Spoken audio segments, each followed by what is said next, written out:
I'm Paul Allen in Sydney. This is the Asia Trade. The top stories this hour. Asian stocks set to follow Wall Street higher after the US moves to lower borrowing costs with expanded buybacks of longer-dated bonds.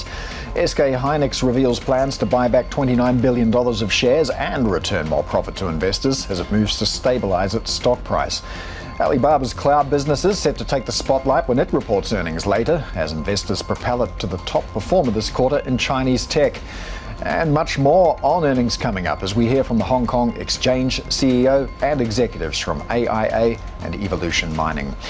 Let's get started, though, with a check of the assets that we're going to be watching in Asia today. We might anticipate some modest gains for equities. Nikkei futures currently pointing higher by almost 1%. We did see some modest gains for US stocks as well. Not a huge bounce on that big news that US Treasury announces it's going to at least double the bond buyback for 10 and 30-year notes. That puts some support under bond prices. The yield on the 30-year declining, now 5.19. It was got back to 5.18, about a 10 basis point move there in all. That notwithstanding, US debt did tick over to $40 trillion today. Let's take a look at the oil price as well. We've just heard from President Trump, in fact, saying he is announcing a most crushing Iran economic operation, saying Iran failed to take a deal. Brent crude not really moving at the moment, 91.62 a barrel. Axios has also been reporting that the US has been secretly shipping about 10 million barrels a day through the Strait of Hormuz. That's about half the pre-war volume. We'll bring you more on that story a little bit later on. The gold price, meanwhile, still getting some support under these circumstances, just over $4,500 an ounce. Sydney futures up about a third of 1%. And we've heard from a couple of gold miners here in Australia as well. We will be talking to the Evolution CEO a bit later on. But Northern Star, the country's biggest gold miner, also just reported earnings, full-year net income of $1.66 billion, a dividend of 30 cents. So we'll watch that at the open as well. First, though, let's get some more on how markets are reacting to the US Treasury buybacks. Let's get to our team now. Bloomberg short-term interest rates reporter Alex Harris is with us from New York. And in Singapore, we have MLive strategist Mark Cranfield as well for the market reaction. Alex, I want to start with you. So we've got this news that did see yields backpedal a little bit. A buyback of 10 and 30-year notes potentially doubling. The question is, though, where's this money actually coming from? There's no magic bucket here. And is this a case of treating the symptoms, ignoring the disease? Hi, Paul. Yeah, I think you have it right in terms about treating the symptoms and ignoring the disease. You know, when I talked to someone this morning, they said what Bessent is doing here is he's actually picking a fight with the two biggest markets, which you don't want to be picking fights with. First, the FX market, and now the Treasuries market. And the thing is now when you come in, the market understands the game that you're playing here. So anytime you come in and do these buybacks, the premium and what they're going to be demanding is going to be much higher, and they're really going to push the market here and test it. The other thing to keep in mind is that just 2 weeks ago, the Treasury released the results of its refunding, and it didn't discuss buybacks. It was keeping everything unchanged. Everything was looking very, very steady, and so there was no discussion from the Treasury Borrowing Advisory Committee, you know, market participants that guide the Treasury and advise the Treasury. There was nothing. There was no indication that this was even on the table. And so that's where people were, I think, a little frustrated with the Treasury Department today and a little confused. The other thing is that it changes the nature of how the Treasury Department is using buybacks, because the whole rationale for them in the first place was very much a market functioning tool, is that if there was some impairment in Treasury market liquidity or the markets weren't working as they should, that was what they were the buybacks were trying to solve. We don't have a market functioning issue here. And the market now knows that this is that they're changing the game. And so it's going to change the rules and really, I think, punish the Treasury Department to some extent here. Mark, we did see some pretty big moves off the back of that announcement, not the least of which was the dollar. We've got pretty much every major currency now gaining ground on the dollar. But how enduring are these moves going to be? Yeah, I think you'll find that reaction function in the US dollar still has quite a way to go. So investors are looking here for who's the weak link in all of this. As Alex was saying, the Treasury buybacks may help to reduce yields to some extent at the long end of the curve, but the US Treasury is pushing more of its funding towards the short end. A lot more pressure on Treasury bills there. At the same time, as you say, we had the announcement that the public deficit now or public debt has reached 40 trillion in the US. And there's been no indication yet of when the US government is going to start to rein in that fiscal deficit.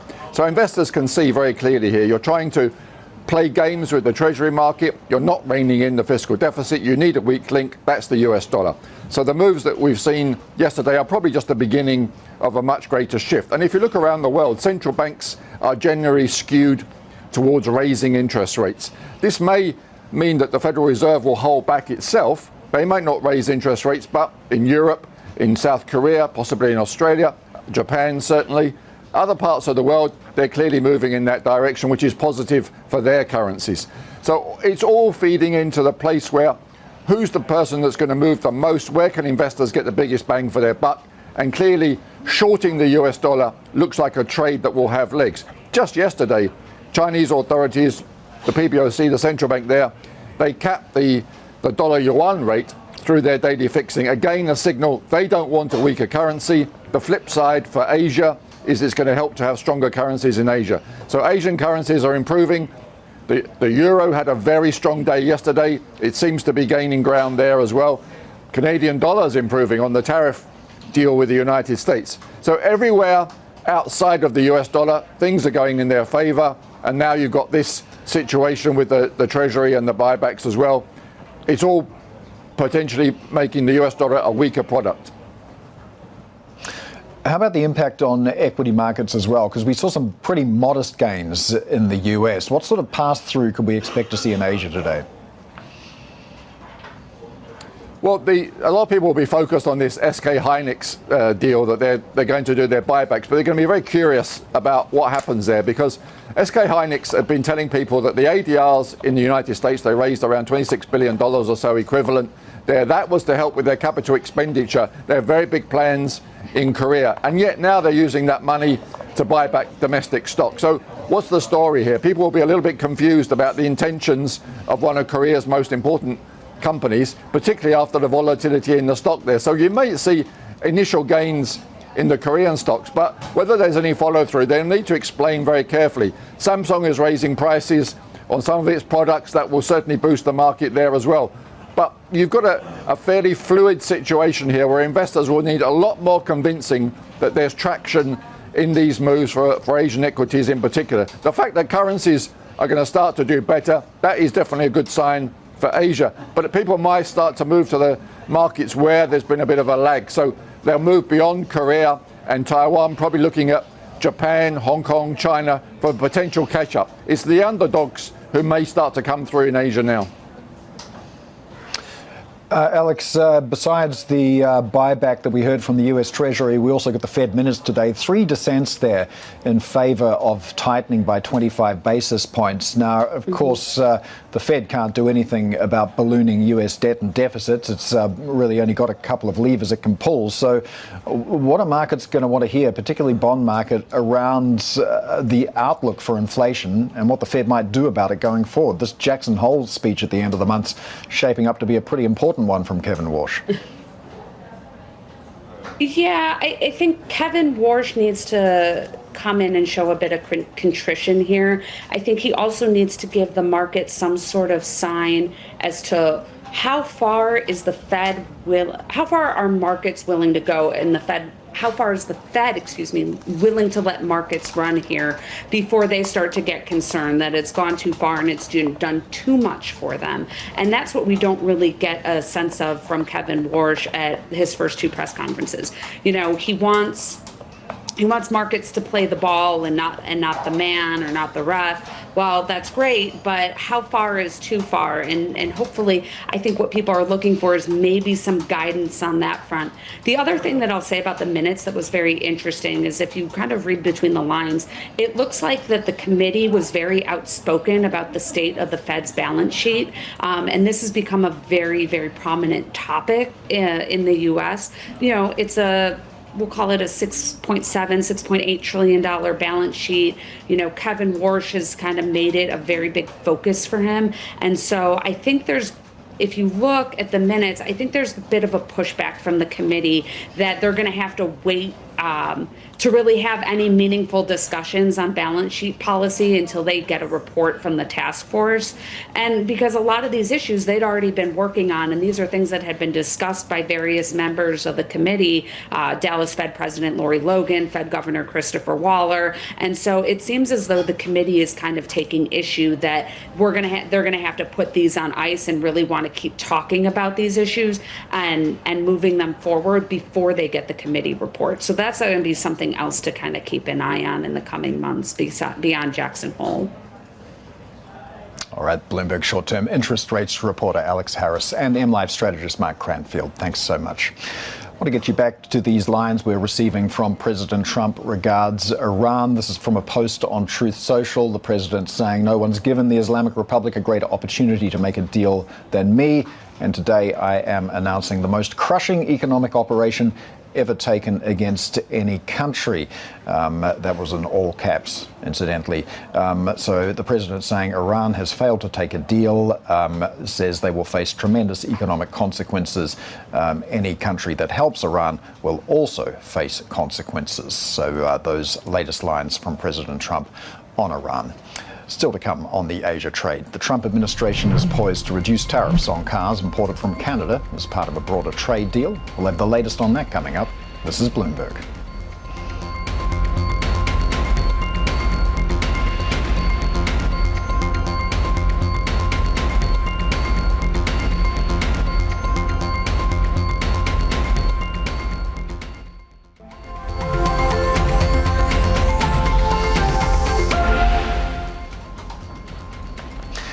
Alibaba is scheduled to report its first quarter results later today, and investors will be paying particular attention to its cloud intelligence unit. Let's get to our China correspondent, Minmin Lo now in Hong Kong for more on this. So, Minmin, first quarter results from Alibaba today. What are we anticipating? Well, we are definitely going to watch this very closely, especially after Baidu and Tencent reported earnings and both disappointed investors, right? Alibaba, though, if you look at its stock, it's been on a quiet resurgence since June, climbing about 40% or so, particularly on the back of Alipay launching a new commerce AI agent for merchants. Alipay, of course, is partially owned by Alibaba, so there you can see the pickup since June. So a lot of attention is going to be on its revenue, particularly whether its AI spending has paid off. So revenue expected to grow about 8.4%.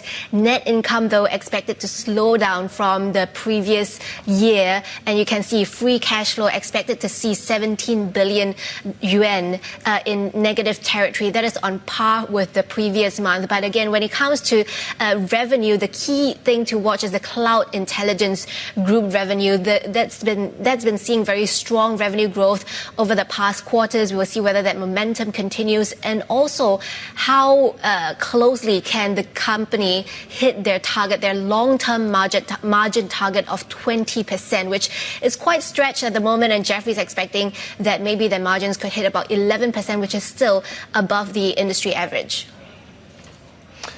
Yeah, not been an earnings season to remember in the China tech space, but a different story for Hong Kong Exchange. Bonnie Chan, the CEO, has been talking about the IPO pipeline, new indexes as well. What are the details?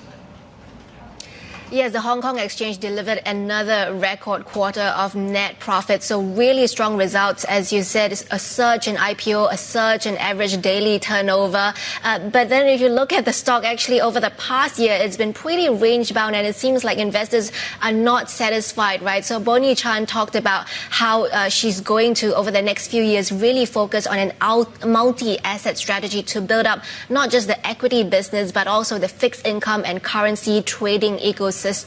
And of course, introducing more indexes that we can track. Have a listen. We managed to deliver another set of record half-yearly results.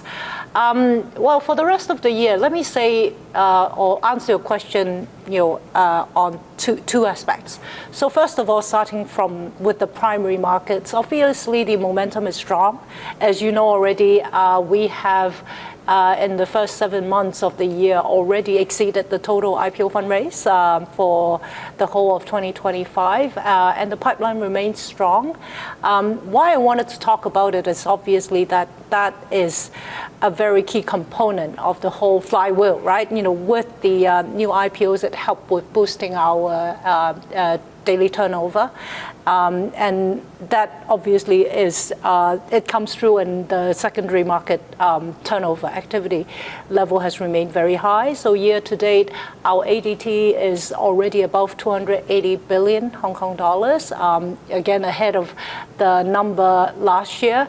And so I am, not really seeing anything which caused me to be too concerned, instead of sustaining the momentum. And what I'm looking forward to actually focus on is, aside from the equity market, building that multi-asset ecosystem, which I'm sure you've been hearing me talk about quite a lot recently. So a lot of things to look forward to on the initiative side. So I think again we're rolling out a lot of good initiatives, both from a product angle as well as just upgrading and refining the market infrastructures. Do you see any impact from the Chinese government's crackdown on cross-border flows and brokerages? Does that have an impact on your bottom line? Well, I mean, first of all, I think the emphasis of the mainland Chinese authority is on illegal activities, and we certainly don't worry about that too much, because as you know, they also emphasize very much that the legal channels are very much supported, and the Connect franchise that we have, whether it's Stock Connect or other forms of Connect, ETF, etc., that those are legitimate, proper channels for investors on the Chinese mainland to invest into the Hong Kong markets. And we certainly didn't see any we certainly see the momentum continue to sustain quite well. Are you going to cancel the lunch break? Lunch break, okay, so... And extend trading hours. Everybody wants to know that. All right, so I get asked that question a lot as well, extension of trading hours. So first of all, I would generalize it to say that investors want better access. Accessibility is what investors want. And with technology, right? Yes, certainly, you want to take your mobile phone out and be able to trade whenever you want to. So as a general theme, we certainly will be working on a lot of initiatives to improve accessibility. That is something we'll do for sure. Now, with trading hours, each market is slightly different. We have our uniqueness. What we think we will do, and you have shared with the market before, we will start with the derivative market, which in fact, we now trade until 3 a.m. in the morning already. But that we see good potential to extend it so that we can overlap with the opening of the US hour. And therefore, I think in the first phase, you should expect to hear from us the extension of trading hours on the derivative side. So she didn't really give a straight answer about whether that lunch break is going to be cancelled. But certainly we're seeing a huge surge in northbound flows, in particularly southbound flows to a lesser extent. And yes, looking forward to more indexes that the Hong Kong Exchange will launch in the coming months and years. All right, Min Min, thanks so much. That's our Bloomberg China correspondent, Min Min Lo in Hong Kong. We have more ahead on the Asia trade. This is Bloomberg.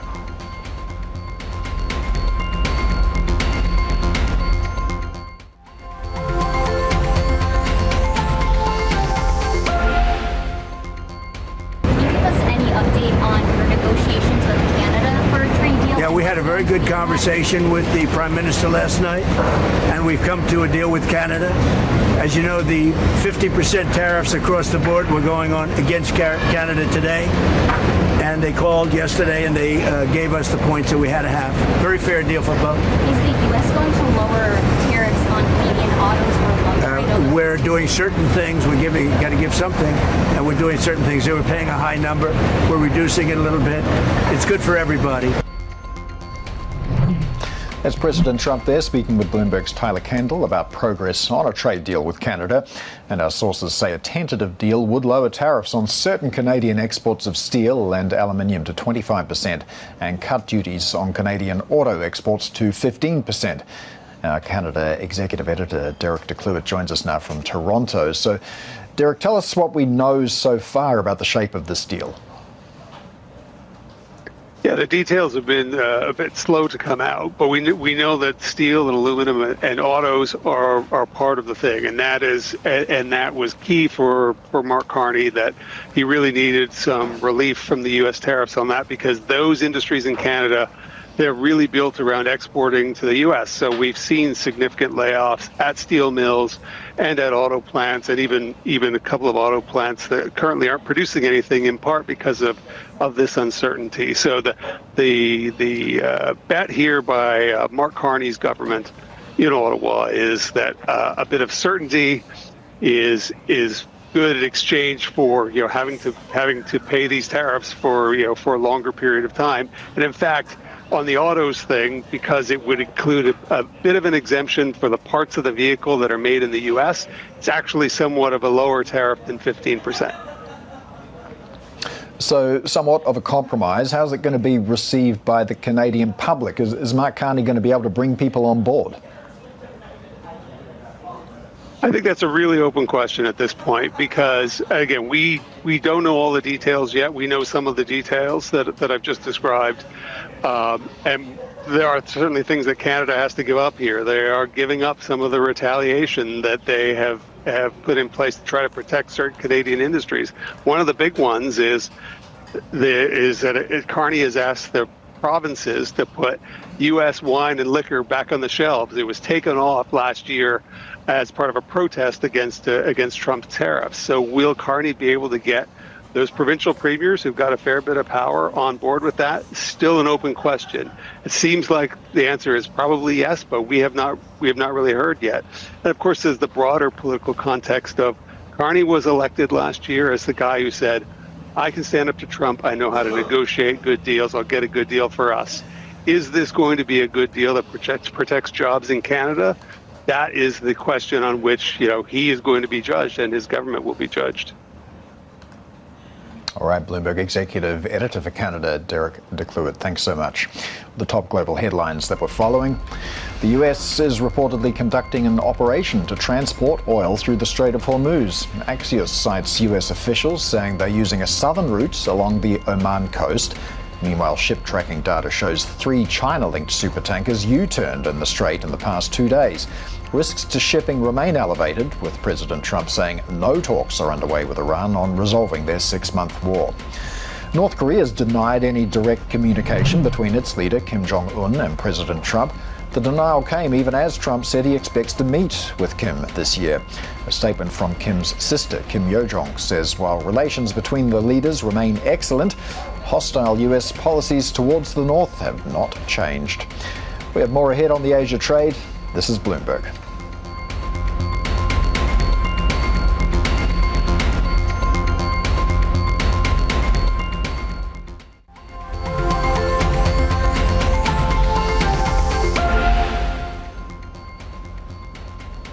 We're about 30 minutes away from the open in Korea, Japan, here in Australia as well. Nikkei futures pointing higher by almost 1%. A lot of the action, though, in the bond space today. As we've been discussing, the US Treasury announces it's going to at least double the bond buyback for 10 and 30-year notes. That really did help bonds. They rallied somewhat. The yield on the 30-year falling about 10 basis points at one point down to 5.18%. Has crept up a little bit since then.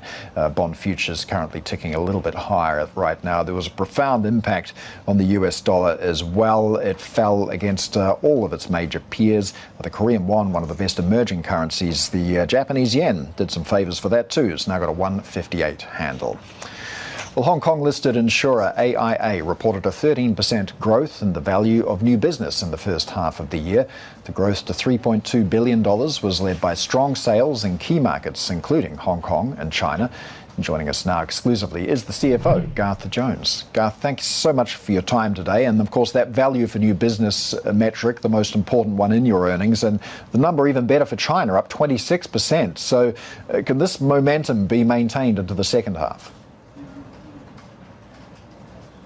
Thank you, Paul. Thanks for having me on the show. Yeah, we're very pleased with the results we're posting today. Right across the portfolio, you're seeing growth.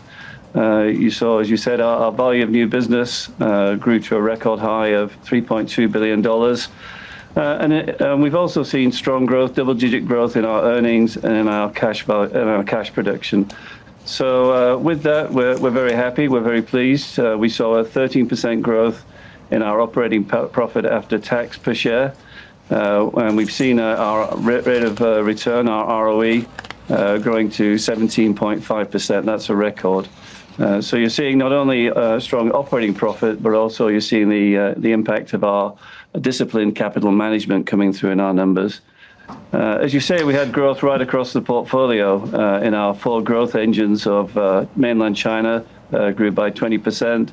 We saw growth in Hong Kong, we saw growth in ASEAN, and we saw growth in India. So the business is performing very well. You see that in the numbers that you see today.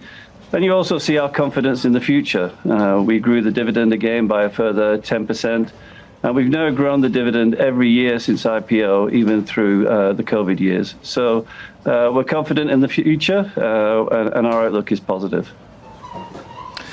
The period also brought a couple of policy changes from China, which threw a couple of challenges up for AIA as well. Can you tell us a bit more about the momentum for Chinese visitor sales? Because the changes were the tightening of cross-border trading, tax collections on dividends from insurance policies as well.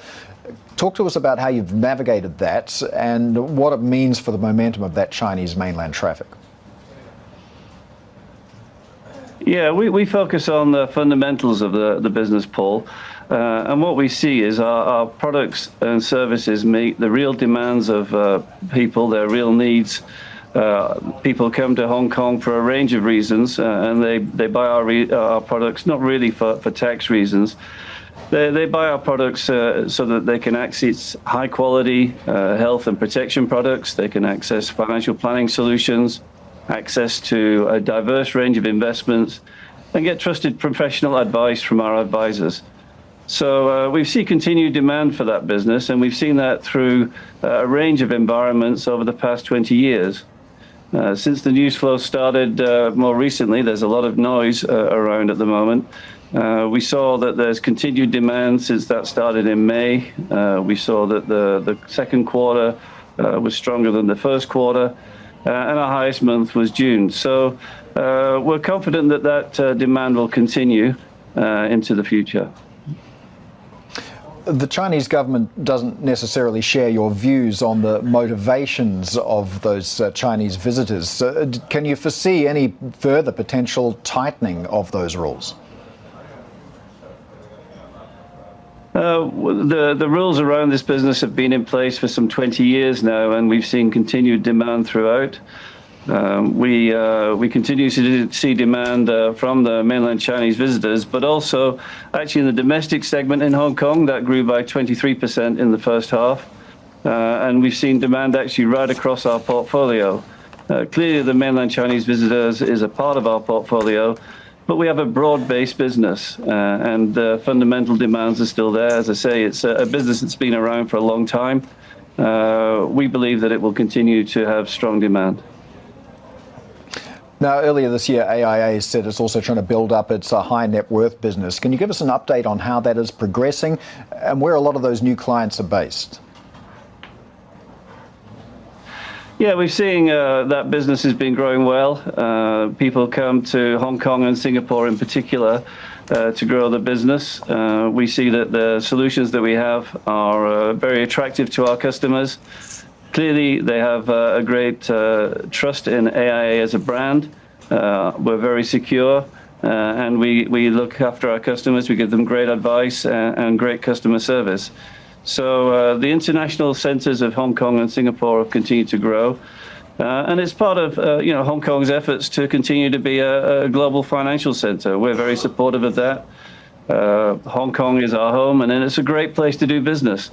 We believe it will continue to be so, and indeed it will go from strength to strength. Well, we need to mention Singapore as well. There was a bright spot, good growth in new business there as well. Can you talk to us about the outlook for that market? And would you be putting more resources into ASEAN more generally? Yeah, the Singapore business, as you say, has performed very well. We saw a strong performance from both our agency and partnership business. There was a strong demand for our saving solutions. We have stewardship funds where we look after the investment decisions for our clients in order that they can meet their long-term needs. We continue to be very committed to ASEAN. We continue to invest. We see that there's been growth in the first half. And with that, we're a leader in ASEAN. We have the best agency force in ASEAN, I believe. And we've been number one MDRT. That's a measure of agent quality for many years in ASEAN. And for AIA globally, we've been number one MDRT globally for 12 years now. So ASEAN is a core growth engine for us. As I say, we also have the growth engines of China, Hong Kong, and India as well. India grew by 31% in the first half. We see a tremendous growth path for that business as well. So overall, we're very optimistic about the future, and we believe that the business will go from strength to strength in the future. And how about your appetite for the private debt asset class as well? And how do you see that growing as a proportion of your business? Yeah, the way that we approach our investments, Paul, is to make sure in a prudent and secure way. We focus first on our liabilities. There's clearly a lot of noise in the market day to day. For instance, we've seen a lot of movements in interest rates today. But we're not here to make long, short bets on interest rates. We're here really for the long term, and we match our liabilities with our assets in order to reduce volatility and risk.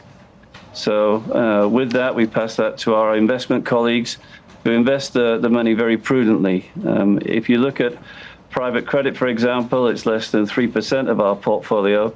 But the majority of that is in senior secured lending. We believe it's good business. Clearly, we manage it prudently. Private assets are a very good asset for us, particularly for the long term. They'll continue to be a part of the portfolio. We increased our allocation slightly, but we have a diverse range of assets, and predominantly they're fixed income in nature. Garth, really appreciate your time today and your insights. That is Garth Jones, CFO at AIA. We have more ahead on the Asia trade. This is Bloomberg.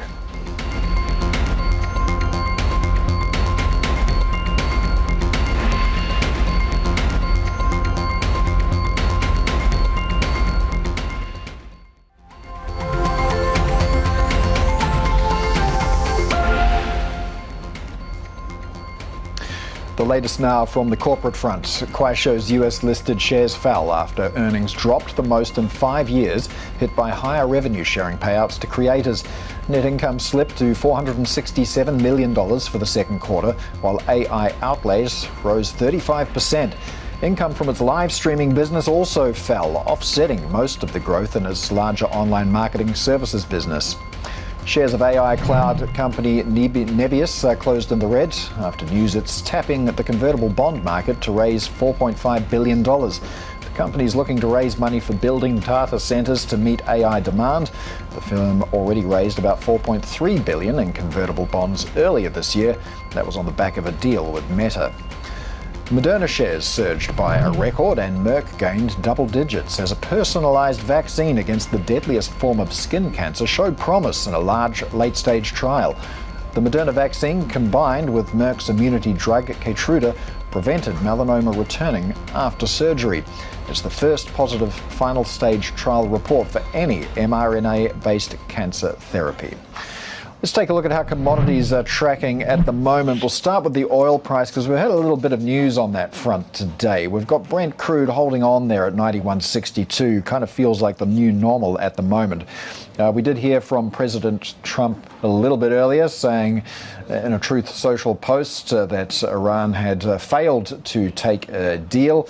and that he is announcing the most crushing economic operation against Iran that the world has ever seen. The president also warning that any country that helps Iran will face consequences. Now, this also comes off the back of a report we've had from Axios, which says the US has been secretly shipping 10 million barrels a day through the Strait of Hormuz. Now, that is about half the pre-war total, but on the other hand, it's half the pre-war total. That is oil that wasn't getting up previously. Now, the ships have been taking a route that hugs the coast of Oman in collaboration with the US Navy as well. So that has been helping oil to get through that critical waterway and perhaps putting a ceiling on prices for now.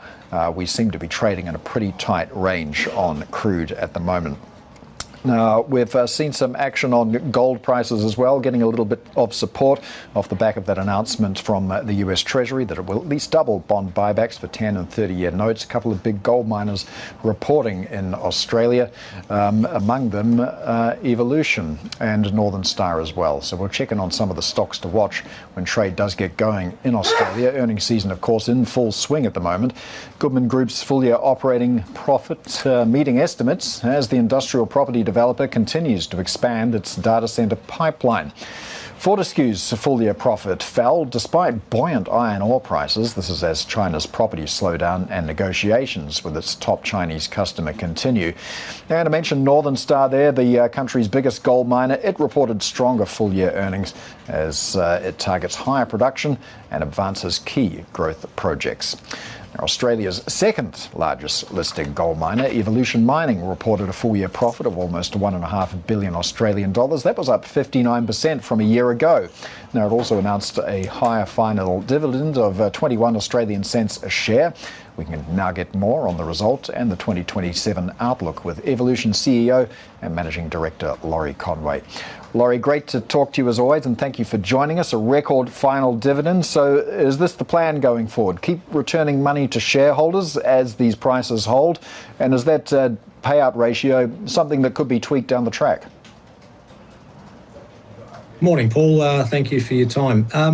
Look, I mean, I think if you look at it, and you were just talking about record gold prices and movements overnight, you know, we had a record profit, record cash flows, and moving to a net cash position during the year, we knew we had to reward our shareholders, and hence we lifted our payout rate from 50% to 60%.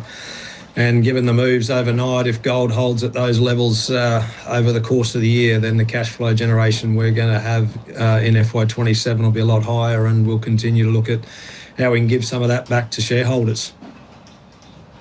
Yeah, this is a break with traditional approaches that we've seen in prior gold price rallies. I mean, often companies have gone on a bit of an M&A spree. You've bought a copper project, Carnaby Resources in Queensland, and of course copper now in hot demand with the AI build-out. Do you see this growing in importance as a product for Evolution? Yeah, certainly. I think if you look at the fundamentals of the copper industry at the moment, there's short-term supply issues, there's increasing demand, and that's what's seeing copper prices move up to record levels. We've got Ernest Henry and North Parkes, and both of them have got latent capacity in their plant. So the ability to bring on more copper production at those two assets is important to us, and the Carnaby acquisition just up the road from Ernest Henry allows us to get an additional 10,000 tonnes of copper, which is about 15% more production for Ernest Henry relatively cheaply. Now, your M&A activity this period has been a bit conservative compared to your rivals, but are you looking for more opportunities? Are there any particular regions or countries, and what sort of firepower do you have for potential acquisitions?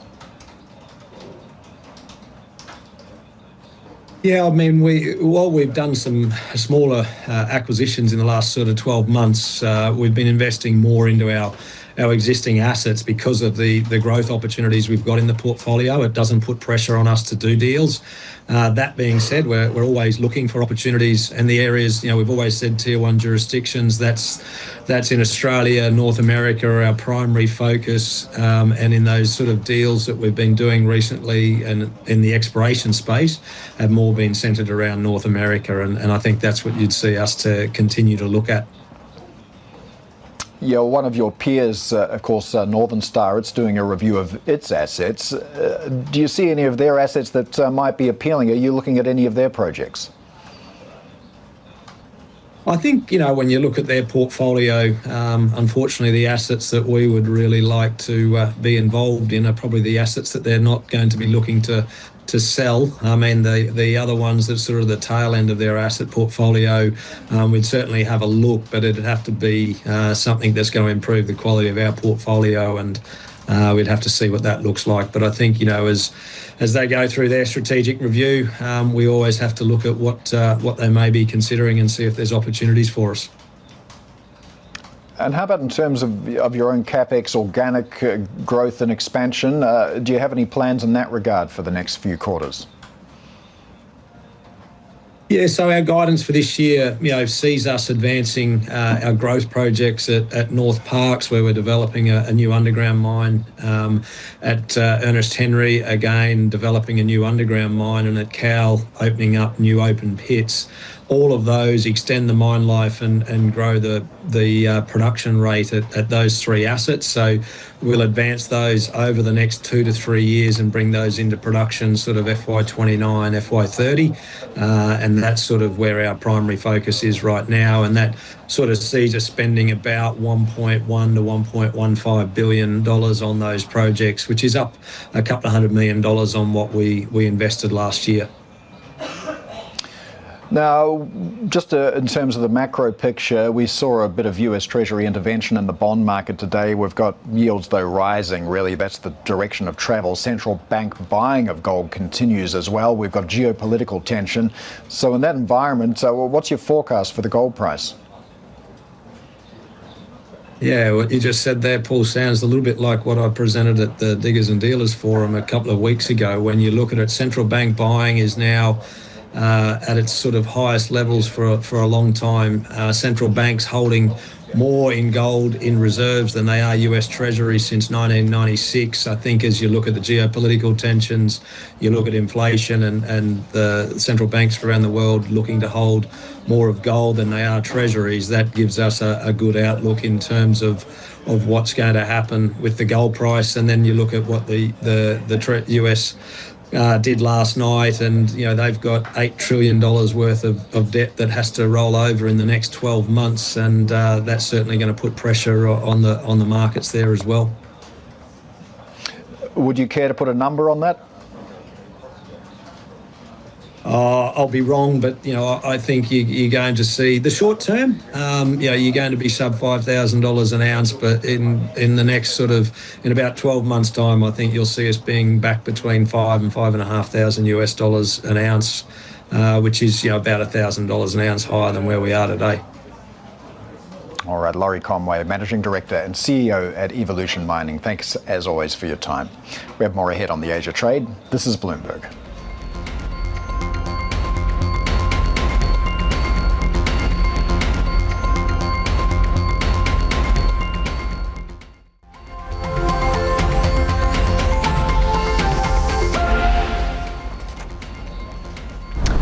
Get you quickly across some Japan trade numbers that we've had for the month of July. A big beat there for exports, 23.2% growth. The market was expecting 20.1%.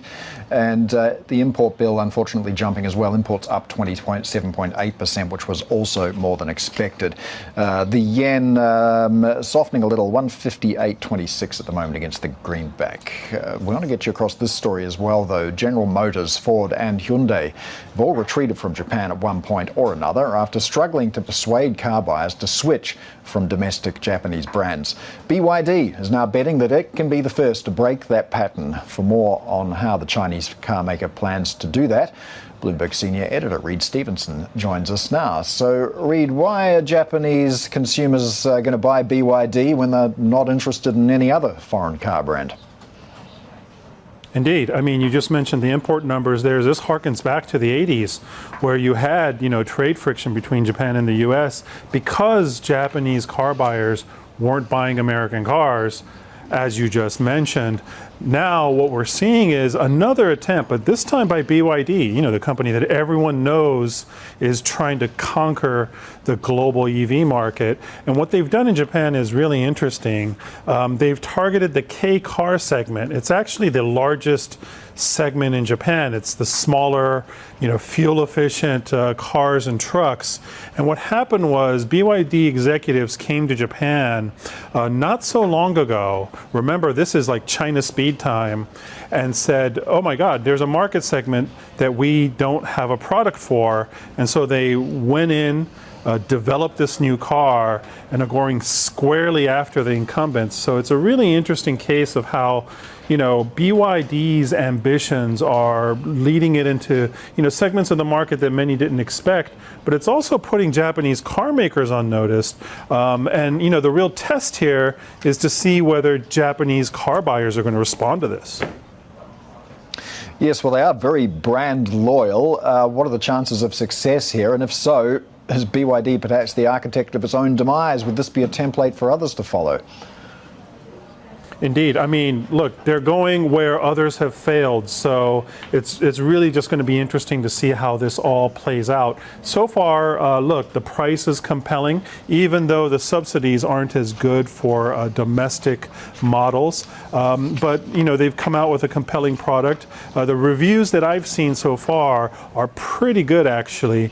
And even though there's only 1,000 models, look, BYD is a tenacious company, and it's going to be fascinating to see them try and crack this market with the rako, which oddly in Japanese means sea otter. All right, Bloomberg Senior Editor Reid Stevenson there. Thank you. What we do at market opens in Sydney, Seoul and Tokyo next. We are seeing some pretty reasonable upside now for the Nikkei. Seoul Kospi futures, meanwhile, positioned to jump by 3.2%. Might have something to do with SK Hynix announcing its share buyback. We'll have more on that in a moment. This is Bloomberg.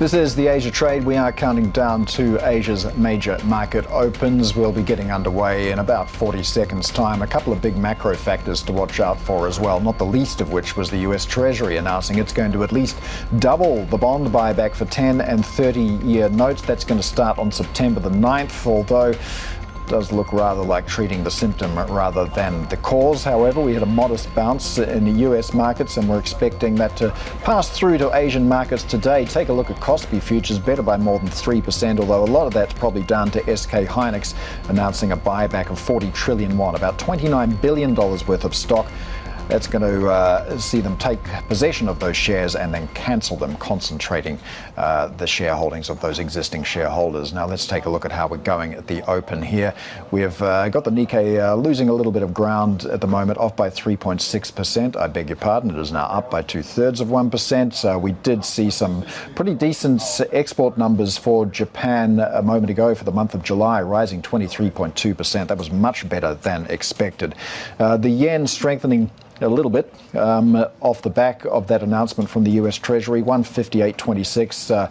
Pretty much every currency gaining ground on the dollar after that news. However, the 10-year yield for Japan a little moved at the moment. We will have a 20-year bond auction out of Japan a bit later on today. Now let's take a look at Korea. Never dull. We've got the Kospi showing some pretty healthy gains at the moment as expected, better by 3.3%. SK Hynix, another huge pump there, better by 7.5%. I did mention that share buyback there. We're watching Samsung as well, gaining 3.8%. It's raising its prices for some advanced contract chip making services by about 15% as well.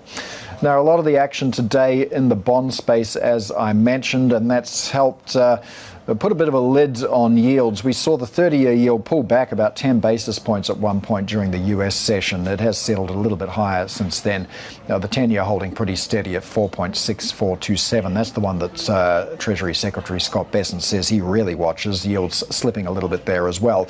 The details on that, Treasury announcing it will at least double its bond buyback for 10 and 30-year notes, but it's borrowing from the present day to do so. So just really shifting things around a little bit. Questions about the sustainability of this plan. Here in Australia, meanwhile, we're seeing a bit of a decent move to the upside at the moment.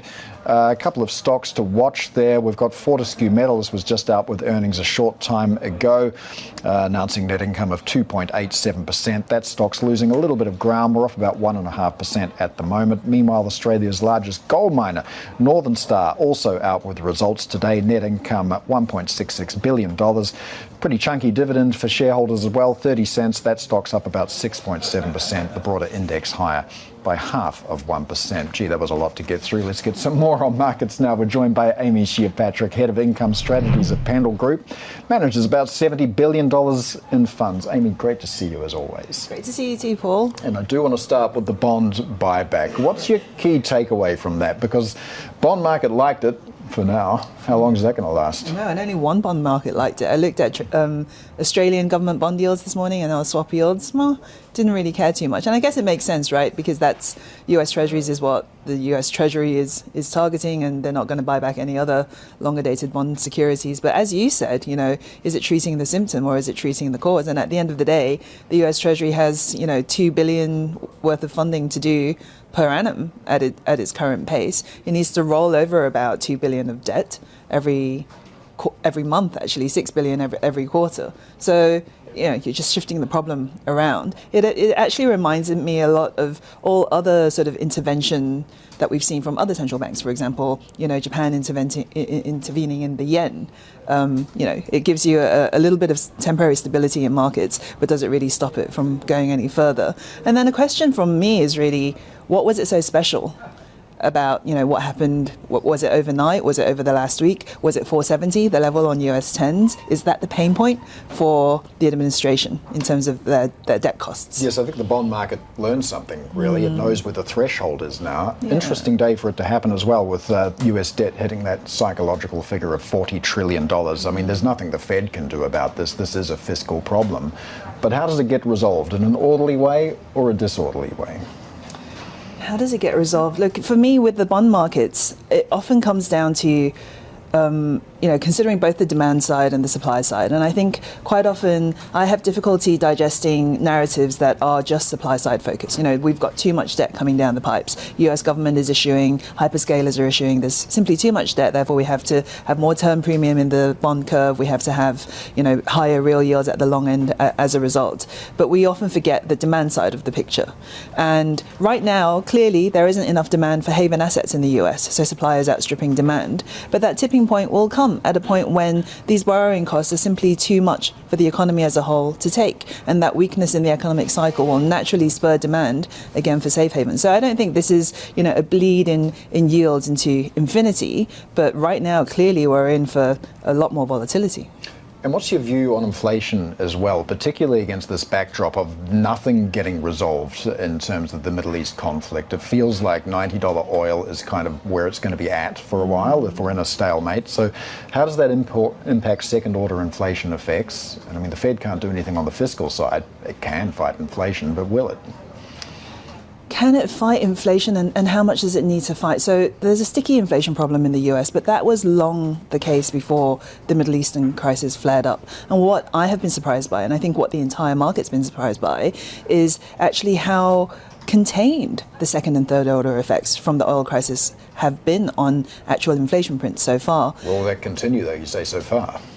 Well, I have an eye on China, right? Because China's been the biggest surprise of the lot in terms of their restriction in terms of demand from the global oil supply chain is exactly what's managed to keep a lid on things. And then the fact that there are fewer than expected second and third order effects in most economies, Australia included. The RBA was talking about positive output gaps, demand outstripping supply, pricing power in the hands of businesses. We're just not seeing that translate through to the second and third order effects of inflation. It tells me two things. It tells me that the impact of oil has so far been dampened because China's restrained its demand on the global oil pool. But also, when I look at China PMIs going in exactly the opposite direction of the likes of, Korea, Taiwan, we even talked about the Japan exports. China is not on the back of this AI and chip trade in the same way as those other Asian economies are. And at the same time, at the end of the day, China is going through still this very elongated debt deflation.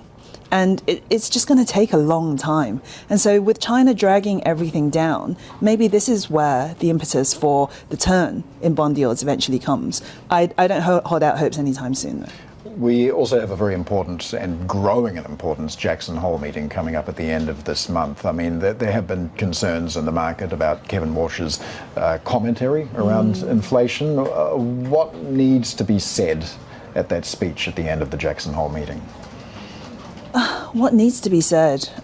Not a lot. I think the market's going to try and read tea leaves that aren't there, regardless of what is said, in much the same way that the market thought Walsh coming into this was going to be Trump's man. He was going to be uber dovish. And then, his first couple of meetings and then, his obviously comments at the press conference confused everyone. The bulls took what they wanted from it. The bears took what they wanted from it. I think the same is going to continue. And at the end of the day, the Fed isn't one person. The Fed is still made up of a voting collective. And what that collective has been saying since Powell was at the head of the Fed is that we're getting more concerned about inflation, we're getting more hawkish. Now, these hawkishness indicators, Bloomberg has their own proprietary indicators as well. Pendal, we track them. You do not get hawkishness rising at this pace without some kind of follow-through in action. So I actually think the chances of a Fed hike, even September, October this year, is underpriced by the market. Well, let's just end with this question. Where do you put your money to work in this environment?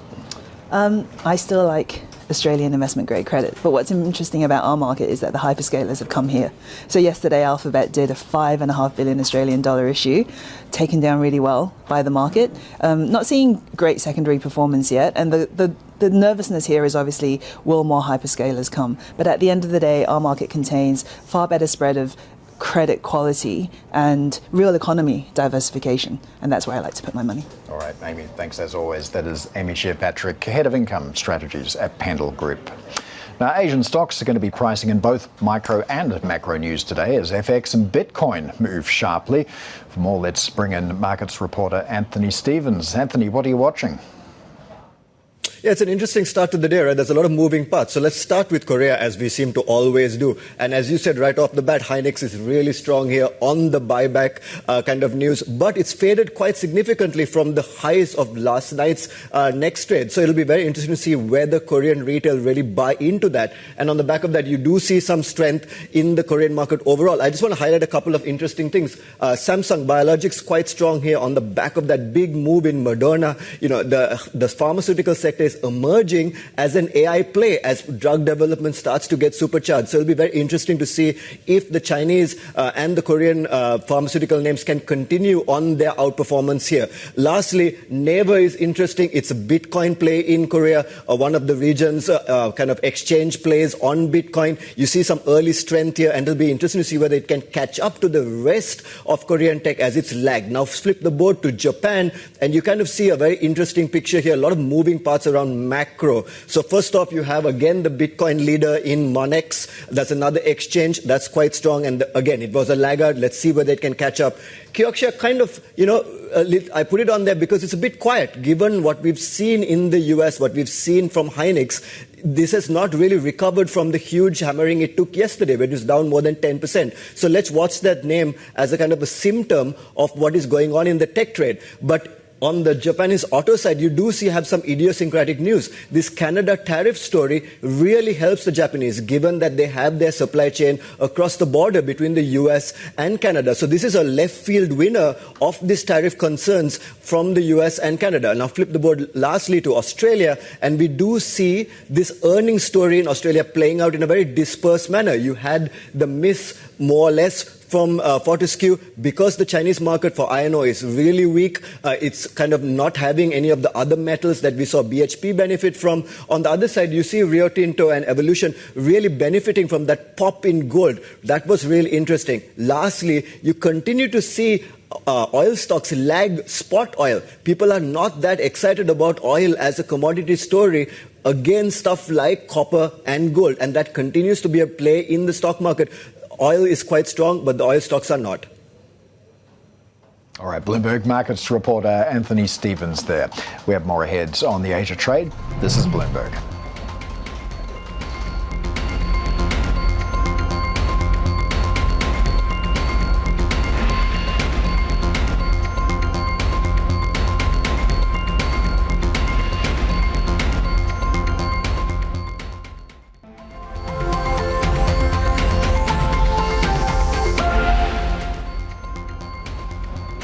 Alibaba is scheduled to report its first quarter results later today. Investors will be paying particular attention to its cloud intelligence unit.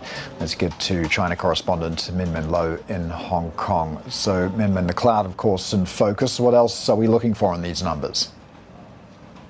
Yeah, we are expecting revenue to grow by about 8.4%, but net income slowing down on year. And of course, cloud business is one of its standout, right? It's been growing pretty rapidly. We'll see whether the momentum can continue. And also, what is the margins for that cloud business? Jeffrey is expecting them to hit 11% margins, which will be better than industry average, but still a long way from the company's long-term margin target of 20%. But the other side of the business is the e-commerce business, which is expected to still see softness given the broader retail climate, and of course quick commerce, which they expanded into, that is expected to see losses narrowing. But then when it comes to food delivery, we still continue to see pretty intense price competition there. But you take a look at free cash flow, down by 17 billion yuan. This is on par with the previous quarter and continue to show that the company's investment into AI is going to weigh on its cash flow. The company is under pressure to really show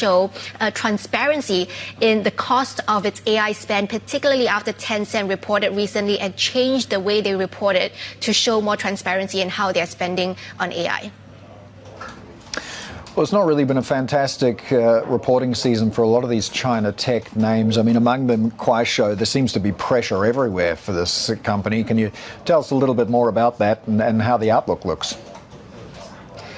Yeah, so Kuaishou reported earnings. Its revenue actually came in line with estimates. It eked out a 1.4% gain in revenue, so very modest there, but still in line with estimates. But what was very disappointing was the net income, which fell by about a third. And this is the weakest net income that we had seen in about 5 years, the second consecutive quarter of decline. And our Bloomberg intelligence analyst, Robert Lee, is saying that this could be a profit reset, and we could continue to see this pressure in the near term. This was something that the company executive, the CFO, in fact, mentioned at the earnings call. He said there will be continued pressure in the near term, so potentially the fierce competition from rivals like ByteDance. And you take a look at the breakdown here.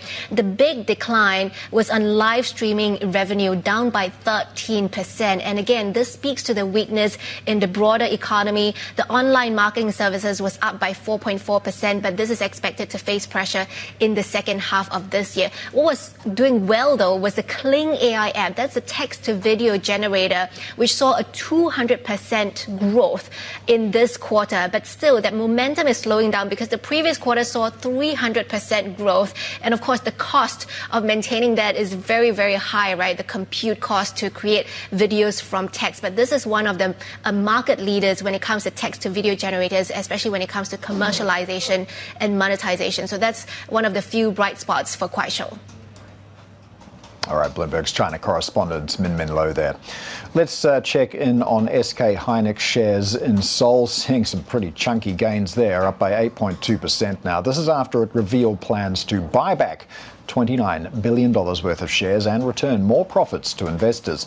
It's an attempt to stabilize a stock price that's fallen almost 50% from a June peak. Let's get to our Seoul Bureau editor, Denny Thomas, now for more. So, Denny, this is something shareholders were quite keen to see happen. Did SK Hynix cave to the pressure, and what lasting impact is this greater concentration going to have on the share price? Yeah, look, this has been something investors have been looking for, and the company outlined it will come out soon and say how they're going to reward shareholders. I think it does two things. One, it gives the confidence to the whole AI rally that they can sustain not only shareholder return and also invest more into the business. So that's clearly a very positive sign. And their commitment to pay back more of the free cash flow, more than 50% of the free cash flow is better than people had expected. So two fronts, it's done well. Your question about how lasting this impact will be, clearly the volatility has receded a lot, but the investors still want to see a bit more of the continued demand into these chip demand coming through, and that'll kind of give us a sense of whether these rallies that we've seen this year will continue or not. We've also got Samsung shares gaining a little bit more than 5% now in South Korea. And we've had a report this morning that it's going to be raising prices perhaps up to 15% for some advanced chip-making contracts. What more do we know about this? Yeah, look, so I think there has been definitely on the street, we're hearing rumblings about both these companies able to raise prices. And this is further evidence that, these two companies are able to sustain, the ability to pass on the prices, high prices, and will continue to generate more operating profit. We haven't been able to independently verify it, but this is along the lines of what analysts and investors on the street have been thinking, and we're debating what the numbers could be. So 10 to 15% that's come out today is kind of in the ballpark that some people have been expecting. All right, Bloomberg Seoul Bureau Editor Denny Thomas there. We have more ahead on the Asia trade. This is Bloomberg.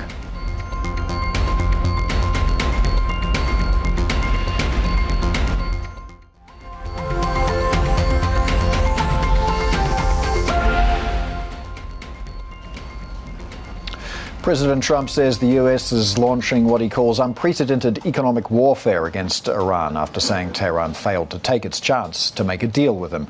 Bloomberg editor Michael Heath joins us with more. And Mike, the nuance in that wasn't captured by my words was in all caps.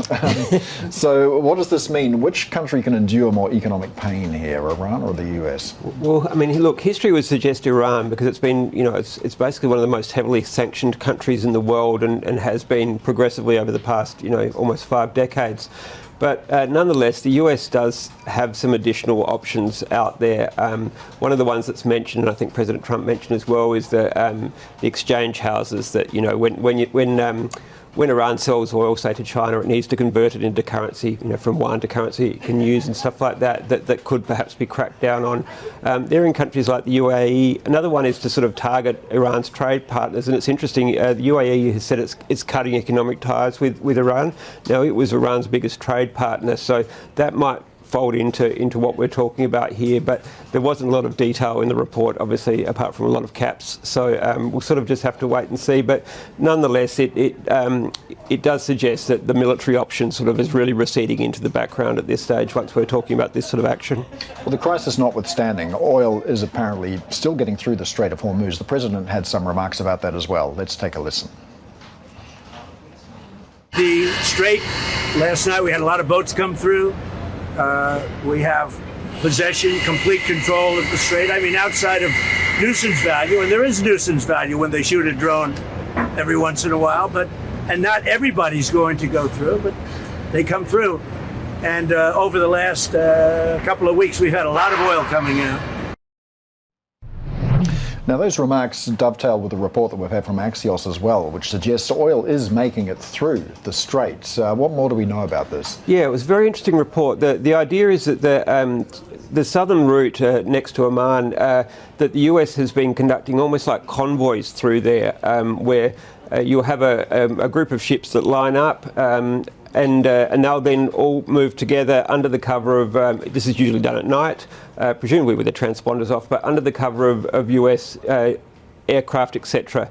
Now, one of the points of the campaign when the US attacked Iran again a few weeks ago was to try to degrade its shoreline, its radars, its missile sites, that sort of thing. So basically it's blinded Iran to some extent on that line. So the US has managed to get, according to the report, upwards of 10 million barrels a day through that, that route. And that's about half of what we had pre-war, but still that's a significant amount going through going through to the market. So very, very interesting. It's sort of then you start to understand why President Trump is saying that oil is coming through, because it does seem that so far this has happened. Now, some ships are hit. Iran is firing intermittently just to see what it can hit, but it does seem that a lot is getting through. So I guess the US is thinking if it can keep oil being flowing through to the market and prices not going up too much more, it can then wait out sort of the economic campaign, and depending on what it chooses to do on this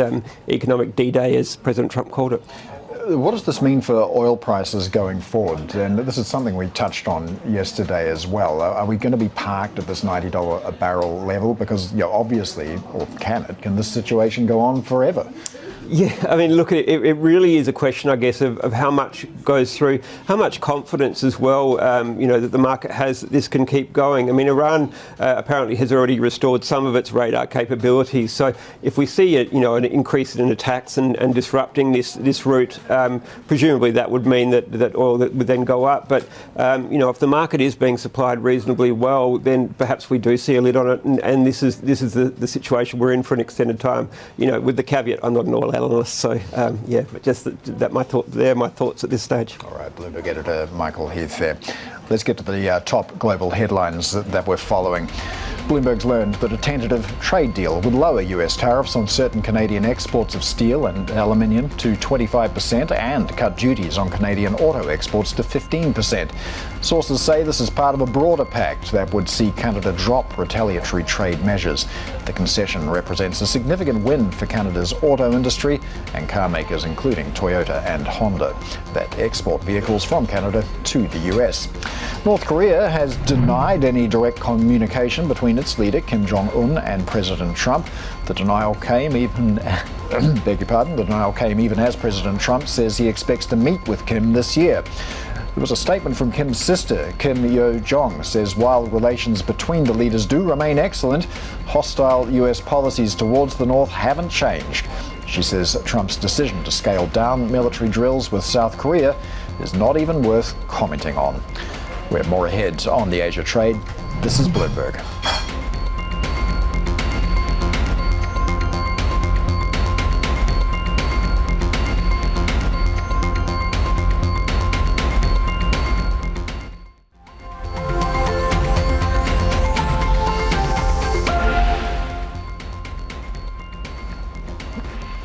Let's take a look at how Asia markets are tracking, seeing some pretty healthy gains in South Korea today, up 3.5%, thanks in no small part to SK Hynix shares. They're bouncing very significantly after announcing a buyback.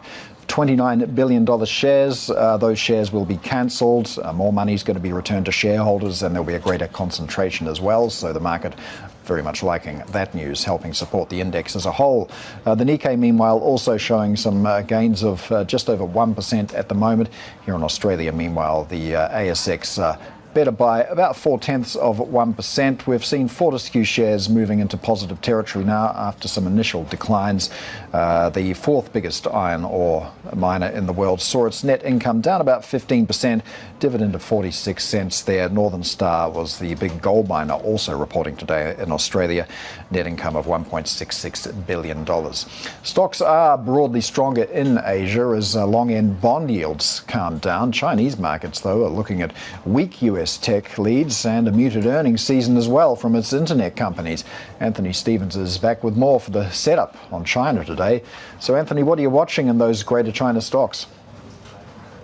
It's been interesting to see China trade in the opposite direction of Korea for most days, right? SS Tech versus Kospi is a commonly watched spread, and it doesn't look that great for HS Tech to start, right? We have the Kospi already quite strong, and we did have some pretty miserable earnings continuing on the Chinese internet front. The domestic economy continues to weigh on this sector. So you had Kuaishou with quite weak earnings. You're seeing a raft of street moves on the downside on that stock. On the more positive front, we have the biotech sector starting to outperform. That sector is starting to benefit from innovation driven by the AI space. And we saw that huge move in Moderna overnight. And we see early strength in pharmaceuticals in Japan and Korea. So it'll be interesting to watch that space as it emerges as a new leader in the Chinese stock market. Now, just very quickly on Taiwan. Taiwan had a pretty nasty day yesterday underneath TSMC. So it'll be interesting to see whether it can catch up with Korea as some of these tech trades recover from from this bond yield freakout. Taiwan in particular has been seeing foreign buying, so foreign investors are really invested here. So on the FX front, we've got the US dollar softening considerably off the back of the news of the Treasury buyback. What currencies are we particularly watching as the dollar softens? Yeah, it's interesting to note that Asia Dollar Index, the Bloomberg Asia Dollar Index, has lagged the broader emerging market FX index, which is breaking out to the upside. We are still some distance below that in Asia. So that has been because, for example, the Taiwanese dollar, the Japanese yen, the Indian rupee, the Indonesian rupiah, they have lagged on the back of this oil crisis. So they're starting to move higher one by one. First, we had the very strong move in the Korean won. That's come past 1,400 now, and that is firmly in bull market territory. The Taiwanese dollar has started to strengthen incrementally as the Taiwanese export story explodes to the upside. And in Asia, they've got the oil move under control in India and Indonesia. So it looks like a brighter picture for Asian FX, especially vis-a-vis US on this rates move. So it'll be interesting to see whether investors really pile into that trade, or are they going to stay in the other emerging market FX, like in Latin America, which is a much simpler trade. But for now, the FX situation in Asia is looking remarkably better. All right, markets reporter Anthony Stevens there. Now, the race for AI supremacy is becoming increasingly competitive, with Chinese models rapidly closing the gap with their US rivals, both on performance and cost. New systems such as Moonshot's Kimi K3 are nearing the capabilities of leading American models, and that's despite US efforts to curb China's access to advanced chips. Asia Tech Managing Editor Edwin Chan joins us now with more on today's Bloomberg Big Take. So, Edwin, give us a little bit more detail on how Chinese models are doing this. I mean, we know that they're skilled at doing more with less, but also competing on price, undercutting rivals. I mean, we're seeing a bit of a return to the old school playbook here. Yes, you mentioned Moonshot's Kimi K3. I think that was sort of the aha or wake-up moment for a lot of Silicon Valley, as well as in China. Yeah, you mentioned the cost competition, right? I think we've moved beyond that. That was very much the conversation perhaps a year ago when DeepSeek's R1 first sort of demonstrated the capabilities that Chinese AI models embodied. That surprised a lot of people. But when it comes to the Kimi K3, as well as, to be fair, a plethora of other AI models that were released around the same time, including ZAI's GLM and Alibaba's Qwen, they demonstrated that the gap in performance also was rapidly closing. And I think that was what really triggered this year's debate about in the US about whether Washington should do more to try and curb that ascent. And I think it encouraged within China a domestic push to promote more open weight models to push adoption rapidly while they have the momentum.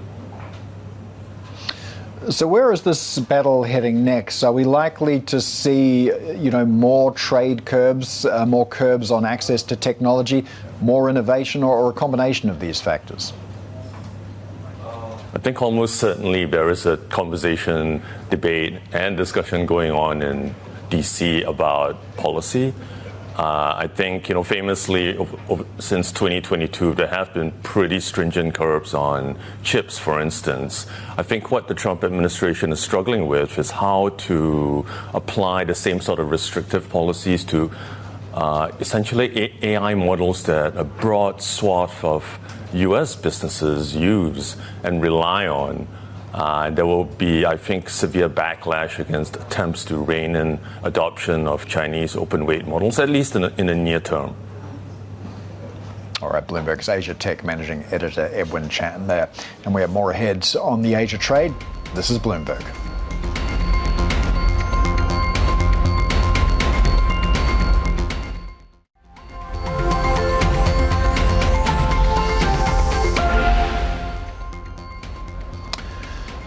Let's check in on US Treasuries now. We do have the 10-year yield climbing up off session lows. It's now at 4.64%. The 30-year got that 5.18 handle, and we saw it hit that after this announcement from the US Treasury that it will at least double bond buybacks for 10 and 30-year notes that plan to start on September the 9th. It had an immediate impact, the 30-year yield falling as much as 10 basis points, and is kind of hanging on there at the moment. We also got the Fed minutes for the last meeting. 3 officials supporting a 25 basis point increase, wanting higher rates if inflation remains stubborn. The Japan 30-year yield at the bottom of your screen there, just above 4%. So let's wait and see about the durability of this approach. Veteran investor Ed Yardeni, meanwhile, says there's no reason to panic about the bond market just yet. He told Bloomberg that the US economy is healthy and that markets are properly allocating capital. A lot of this increase in bond yield so far this year occurred in March when the war hit and oil prices soared. So there was a lot of concern about inflation back then. And now the concern is what's going on in Japan, that the Treasury Secretary had to intervene to support the yen by selling euros, which was, I don't know if he got permission to do that from the Europeans. But that was sort of a shocker. And then, as you mentioned, we've got the total uncertainty created by Kevin Warsh, where he keeps saying there's a task force for that. And that means he's kind of cornered himself to do nothing until he hears from the task forces at the end of the year. Very bad idea.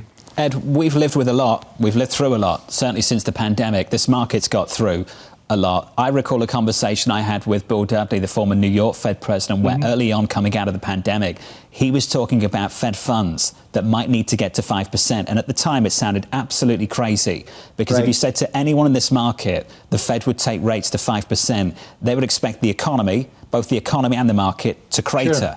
And Ed, that didn't really happen. Do you think we can live with this? No, well, you might recall back in the early part of this decade, I was one of the few who said that we're experiencing the most widely anticipated recession of all times. That isn't going to happen. It all speaks to the resilience of the economy, the consumer, capital spending. Look, my view is, I know I'm supposed to get all panicked here because I coined the phrase bond vigilantes, and so I should get everybody all stirred up that they don't like what's going on. But I think 4 to 5% is kind of back to normal. I really dislike that phrase that interest rates are going to stay higher for longer, because it implies that somehow or other we should be getting to lower interest rates. I think we're back to normal interest rates. 4 to 5% is normal. I think it's a healthy sign of a healthy economy. It's a sign that the capital markets are properly allocating capital and the economy can deal with it just fine. That's Yardeni Research President Ed Yardeni speaking there to Bloomberg's Jonathan Farrow. Top corporate stories that we're tracking. Shares of AI cloud company Nebius closed in the red after news that it's tapping the convertible bond market to raise $4.5 billion. The company's looking to raise money for building data centers to meet AI demand. The firm already raised about $4.3 billion in convertible bonds earlier this year on the back of a deal with Meta. Moderna shares surged by a record, and Merck gained by double digits as personalized vaccine against the deadliest form of skin cancer showed promise in a large late-stage trial. The Moderna vaccine, combined with Merck's immunity drug Keytruda, prevented melanoma returning after surgery. This is the first positive final stage trial report for any mRNA-based cancer therapy. The founder of Indian pharma giant Biocon says the company will be in good hands with her niece appointed as her successor. For the latest edition of Latitude, Haslinda Amin spoke exclusively to Biocon Executive Chairperson Kiran Mazumdar-Shaw. Here's a preview.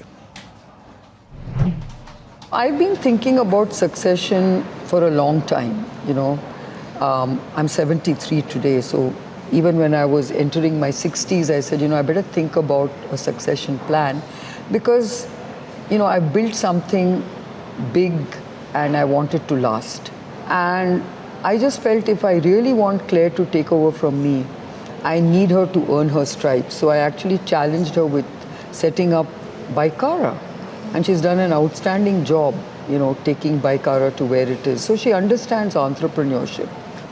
And then, of course, I have my nephew, Eric, who's an AI guru, and he can help her a lot, and he's helping me a lot, and so on and so forth. So I think I know that Biocon is going to be in safe hands. And do you see challenges Claire would have to overcome to take Biocon to where it should be? Look, the way I look at Claire's role is very different to mine. Okay, professionally, the company is always going to be run by professionals. Claire is going to play a board role, which is more strategic, which is more an oversight on what's happening at the ground level. But she's not doing what I've done, which is to build the company and have a hands-on operational responsibility along with a board responsibility. I want hers to be a more strategic board responsibility and doesn't have to really get involved with day-to-day operations, which I normally get involved with. So there's a bit of a distinct difference between what I'm doing today and what Claire needs to do tomorrow. So your vision of Biocon and her vision of Biocon in the future are pretty much aligned? I think she needs to have her own path. But she knows what I've done. She knows what my dream for Biocon. And she knows that it's about affordable access. It's about, making a difference to healthcare. And she knows some of those basic driving principles. So I hope she takes it in the right direction. I hope she, continues with my legacy in the way she thinks fit. And you can see that conversation in full on the new episode of Latitude, premiering later today here on Bloomberg Television. Bloomberg.com subscribers can also watch online anytime. We have more ahead on the Asia trade. This is Bloomberg.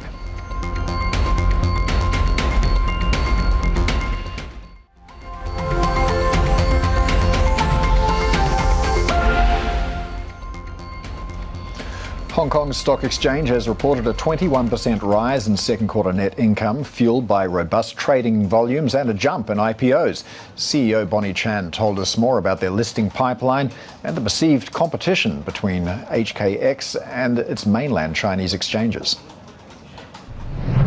Is there competition, right, between HKEX and the few stock exchanges on the Chinese mainland? I actually see our relationship quite differently. It's complementary. Well, on the face, it seems that we're competing, right? And that's probably based on the assumption that, a company can only IPO once in their life. However, I think you have picked it up in many of your previous reports. There is a growing trend of companies getting listed on both the Hong Kong market as well as the Asia market. Now, some of them have chosen to do A share listing first and then come to Hong Kong for an H share. Others have done H share listing and then return to the Chinese mainland for their A share. I think regardless of whether, how companies want to sequence it, what they are pursuing, when they want to, when they decided to list on both markets, is really expanding their shareholder base. You launched the HKEX Tech 100 Index last year, but less than a year on, you're looking at making some adjustments. Correct. Could you tell us more about these adjustments and why you're making them? Right. Well, first of all, let me tell you about our index business and why we're doing it. We certainly think that as more focus are turning back to our market, there is a very strong demand from the investors to want to get access to these indices so that they can have better benchmarking and referencing, and therefore, first of all, we do believe that Hong Kong as a market certainly will benefit from a bigger variety of indices, and therefore, given how close we are to the market, we do believe that we are in a very unique position to develop our indices. How do you differentiate from the existing benchmarks like the Hang Seng, though? Oh, well, it's quite different, I would say. So the name suggests it's HKEX Tech 100 index, right? So the underlying is 100 stocks. And we deliberately make it in a way so that it's more diverse, which we believe is more representative of the makeup of our market now. I know you've hit back against this criticism of over-concentration of Chinese companies listing here, but is the exchange doing more to attract non-Chinese companies to list here? Absolutely. A lot of the companies, especially in the Asian region, they because of the constant need for accessing the capital markets to support their growth, they quite like the fact that they can access Hong Kong, which has obviously a deeper liquidity pool. And so, for companies which might have outgrown their domestic market, having another listing in Hong Kong is very, very attractive. Now, in our pipeline, we actually have close to 10 companies, which are what we call international companies, and they are applying for a listing in Hong Kong from various regions, not only Asia and Central Asia. I also want to emphasize the fact that we are forging a lot of collaboration with regional exchanges. As you know, I have recently been to Malaysia. With Bessent Malaysia, we signed an MOU with them in March this year. And we recently recognized them as a recognized stock exchange, therefore making companies listed on Bessent Malaysia easier to come to Hong Kong for a secondary listing. And this follows a very long string of other activities that I've been pursuing. But I do think that you should expect to hear more about our progress, in terms of attracting non-Chinese companies to list on our exchange. It sounds like a lot of focus is on Asia. Are you also targeting other regions like the Middle East or other parts of the world? Yeah, absolutely, absolutely. But the reason that you hear me talk more about Asia is frankly because of the point I referred to earlier, which is the fact that it seems to me that international investors on the whole are getting more focused on Asia. Are you going to cancel the lunch break? Lunch break. Okay, so and extend trading hours. Everybody wants to know that. All right, so I get asked that question a lot as well, extension of trading hours. So first of all, I would generalize it to say that investors want better access. Accessibility is what investors want. And with technology, right? Yes, certainly, you want to take your mobile phone out and be able to trade whenever you want to. So as a general theme, we certainly will be working on a lot of initiatives to improve accessibility. That is something we'll do for sure. Now, with trading hours, each market is slightly different. We have our uniqueness. What we think we will do, and you have shared with the market before, we will start with the derivative market, which in fact, we now trade until 3 a.m. in the morning already. But that we see good potential to extend it so that we can overlap with the opening of the US hour. And therefore, I think in the first phase, you should expect to hear from us the extension of trading hours on the derivative side. That's Hong Kong Exchange CEO Bonnie Chan speaking with our China correspondent Min Min Lo. Hong Kong-listed insurer AIA has reported a 13% growth in the value of new business in the first half, led by strong sales in key markets, including Greater China. The expansion underscores a broader industry trend as local and mainland clients seek higher returns from insurance products amid low interest rates at home. AIA also raised its interim dividend payout by 10%. We had growth right across the portfolio in our four growth engines of mainland China grew by 20%. We saw growth in Hong Kong, we saw growth in ASEAN, and we saw growth in India. So the business is performing very well. You see that in the numbers that you see today. And you also see our confidence in the future. We grew the dividend again by a further 10%. And we've now grown the dividend every year since IPO, even through the COVID years.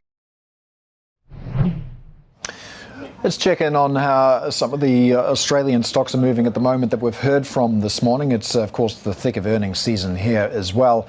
Northern Star, let's start there. This is the country's biggest gold miner, having a very good day, better by 8.1% now. This is after announcing a pretty decent jump in EBIT, a 21% increase there to just over 4 billion Australian dollars. Final dividend per share, 30 cents, of course, well supported by very, very strong gold prices. Fortescue Metals, this is the world's fourth biggest iron ore miner. Used to be a pure play iron ore miner, has recently started diversifying into copper. Pretty much flat right now. It wasn't. We did see Fortescue profit falling somewhat. This is after delays with one of its major projects, also having some troubling negotiations with China's state-backed buyer as well. So that's weighing on the outlook somewhat.